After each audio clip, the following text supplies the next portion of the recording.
भारत और पाकिस्तान के बीच में युद्ध छिड़ गया है। सेना का पराक्रम दिख रहा है, युद्ध की स्थिति हो गई है। हिंदुस्तान वो हिंदुस्तान नहीं रह गया। आतंकवादियों के जो अड्डे हैं सिर्फ उनको ही टारगेट किया गया। पाकिस्तान लगातार अपने ड्रोन अटैक किया, उनके फाइटर जेट्स आए जिन्हें हमने मार गिराया है और अब युद्ध की स्थिति निर्मित हो गई है। युद्ध शुरू हो ही गया है, लेकिन हमारी तरफ से नहीं। ये पूरा विश्व के सभी देश भारत के साथ खड़े हुए दिखाई दे रहे हैं। आने वाला समय कैसा होगा और कितने दिन में हम ये युद्ध जीत लेंगे? नहीं, पाकिस्तान की उतनी क्षमता नहीं है। उन्होंने अपने विश्वास को खो दिया है पूरे विश्व के मानचित्र में। भारत और पाकिस्तान के बीच में युद्ध छिड़ गया है और हमारी सेना लगातार मुंह तोड़ जवाब दे रही है और पाकिस्तानी आतंकियों को निस्ते-नाबूद कर रही है। ऐसे में हमारे साथ भारतीय जनता पार्टी के प्रदेश अध्यक्ष हैं किरण देव जी, उनसे बातचीत करेंगे। सेना का पराक्रम दिख रहा है, युद्ध की स्थिति हो गई है, क्या कहना चाहेंगे? देखिए, एक तो सबसे बड़ी बात कि ऑपरेशन सिंदूर, आपके माध्यम से ऑपरेशन सिंदूर के लिए, और मैं तीनों सेना के सशस्त्र बलों का बहुत बहुत सैल्यूट करता हूं, उनको बधाई देता हूं, उनका अभिनंदन है। और ये बात पहले से ही तय था। आदरणीय प्रधानमंत्री मोदी जी ने जो निर्णय लिया था कि ऑपरेशन सिंदूर, जैसा कि नाम से ही हम समझ में आता है कि हमारे 25-26 ऐसे हमारी बहनों का सिंदूर उजाड़ने का काम, मांग उजाड़ने का काम, और पाकिस्तान से भेजे गए प्रायोजित आतंकवादियों ने जो पहलगाम में किया था, और निश्चित रूप से हम उसका बदला लेंगे और बहुत ही सुनियोजित तरीके से। और ये ऑपरेशन को किया है सेना के सभी, वायुसेना और हमारा जल सेना, थल सेना, सभी, नेवी, आर्मी, सभी के जवानों को, सबको मैं बहुत बहुत बधाई देता हूँ। और स्वाभाविक रूप से कि अब हमारा हिंदुस्तान वो हिंदुस्तान नहीं रह गया।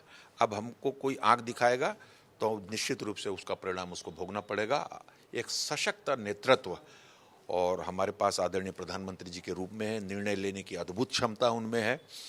और देखिए, इसकी एक बहुत विशेषता रही है ऑपरेशन सिंदूर की, कि जितने भी जगह आतंकवादियों के जो अड्डे हैं सिर्फ उनको ही टारगेट किया गया, पिन आउट, पॉइंट आउट करके उन पर निशाना साधा गया, उनको समाप्त करने का निर्णय लिया गया।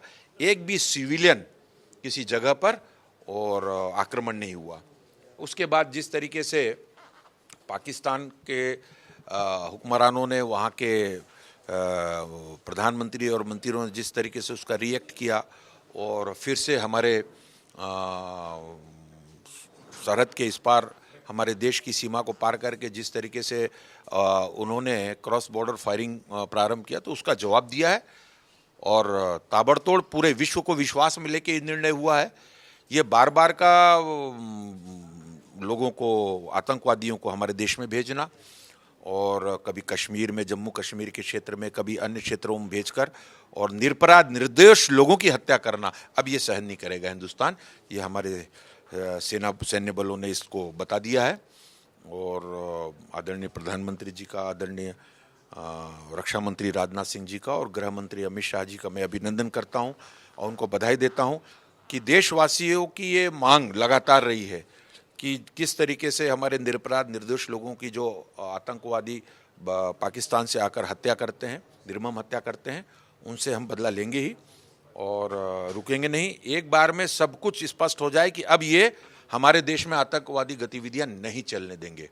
तो बहुत बहुत मैं बधाई देता हूं। आप देख लीजिए लगातार, और अभी भी कोई जनमानस को नुकसान पहुंचाने की दृष्टि से अटैक नहीं हुए हैं। लेकिन कल पाकिस्तान लगातार अपने ड्रोन अटैक किया, उनके फाइटर जेट्स आए जिन्हें हमने मार गिराया है और अब युद्ध की स्थिति निर्मित हो गई है, या कहें कि युद्ध शुरू हो गया है, अब क्या कहना चाहेंगे? नहीं, युद्ध शुरू हो ही गया है, इसको मैं मान के चलता हूं, लेकिन हमारी तरफ से नहीं।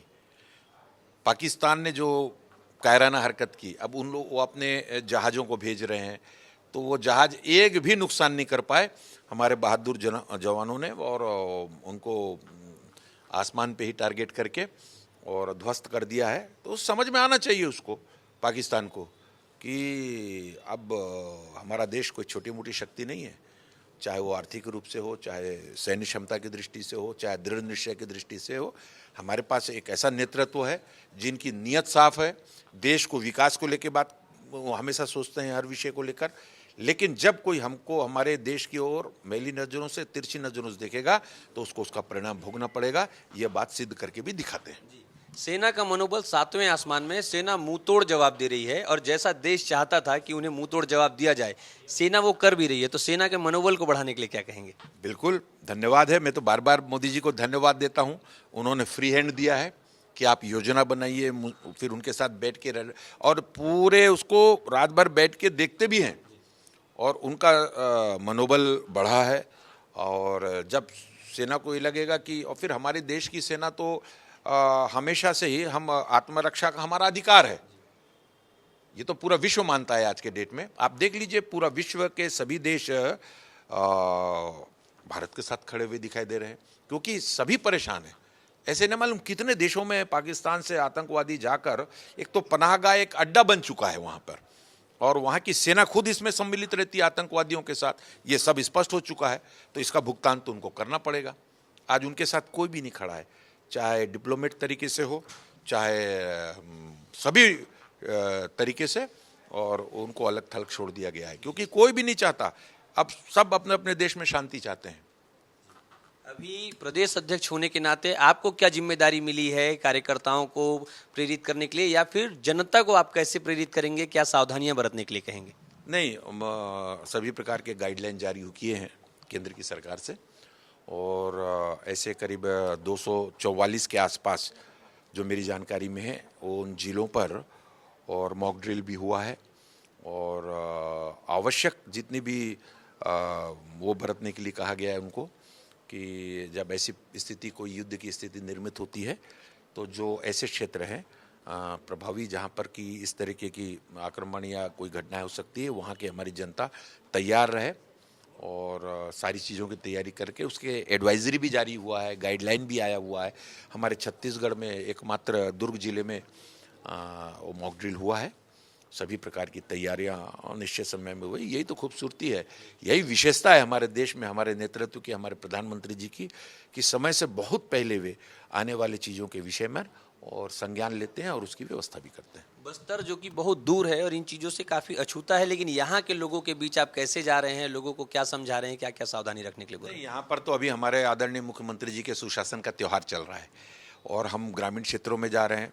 सभी 38-40 ऐसे विभाग, जब 8-8, 10-10, 12-12 पंचायतों को एकत्रीकरण करके, और सरकार खुद जा रही है उनके पास, तो एक विधायक के नाते या कार्यकर्ता के नाते हम भी जाते हैं उसमें, और कोशिश करते हैं कि विभागों से, और कहीं प्रधानमंत्री आवास है, कहीं महतारी वंदन है, कहीं पानी की व्यवस्था में कमजोरी आ जाती है, कहीं विद्युत का पोल खड़ा करना है, कहीं स्वास्थ्य की समस्या, कहीं शिक्षा के क्षेत्र में स्कूलों का उन्नयन, या कहीं टीचर्स की कमी। तो ये सारा विषय 38 विभाग, मतलब सारा कुछ, आरटीओ से लेकर, और पीएचई हो, चाहे स्वास्थ्य हो, शिक्षा हो, चाहे राजस्व का मामला हो, इस तरीके से सभी 38 से 40 विभागों के स्टॉल लगते हैं, और बहुत उत्साह है ग्रामीण जनों में। पंचायत क्षेत्र में उनके तत्काल हो रहे हैं। अभी मेरा 2 जगह तितरगांव और इधर जाना हुआ है समाधान में, तो शिकायत एक आई है, मांग आई है कहीं पे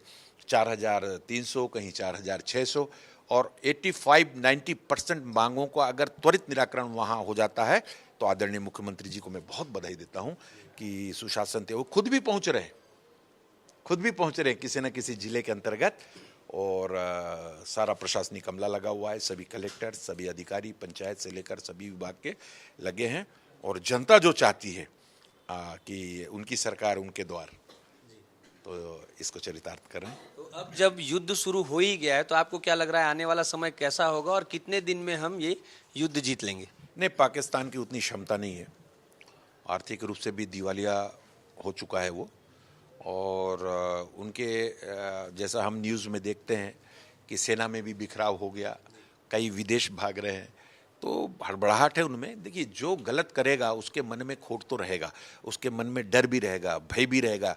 उन लोग ये मानने के लिए जरूर चैनलों में और समाचार में मानते नहीं हैं, लेकिन पूरा विश्व जानता है कि आतंकवादियों का पनाहगाह और अड्डा कहीं पे है तो पाकिस्तान में है। पड़ोसी अफगानिस्तान को ले ले या अन्य पड़ोसी उनके, और उसको देख ले, तो पाकिस्तान एक ऐसा राष्ट्र हो गया है जिसके ऊपर किसी का विश्वास नहीं है। तो उन्होंने अपने विश्वास को खो दिया है पूरे विश्व के मानचित्र में। इसी का परिणाम भी वो भुगत रहे हैं। $1 मिलियन लेने के लिए जगह जगह कटोरा लेके घूमते हैं। बिल्कुल अब तो ये भारत ने तय कर दिया है, आदरणीय प्रधानमंत्री जी ने, गृह मंत्री, रक्षा मंत्री जी ने, हमारी सैन्य बलों ने तय कर दिया है कि अब आतंकवादियों का तो नामो निशान मिट के रहेगा। तो अब ये युद्ध भी है बहुत जल्दी समाप्त हो जाएगा और हमको विजयश्री हाथ लगेगी। डेफिनेटली। अभी कितना आगे हैं आप देख लीजिए, अभी कितना आगे हैं। ये जरूर है कि मानवीय दृष्टिकोण से और सिविलियंस को कोई नुकसान पहुंचाने की दृष्टि से कोई भी प्रहार नहीं हो रहा है। उनके सैन्य अड्डों पर या आतंक के अड्डे जो हैं उनको ही टारगेट किया जा रहा है। धन्यवाद। तो कैसे हमारी सेना आगे बढ़ रही है और कितने जल्दी वो विजयश्री को लेगी, ये बताया है अध्यक्ष किरण देव जी ने। कैमरा पर्सन संजू के साथ सौरभ तिवारी, विस्तार न्यूज़, जगदलपुर।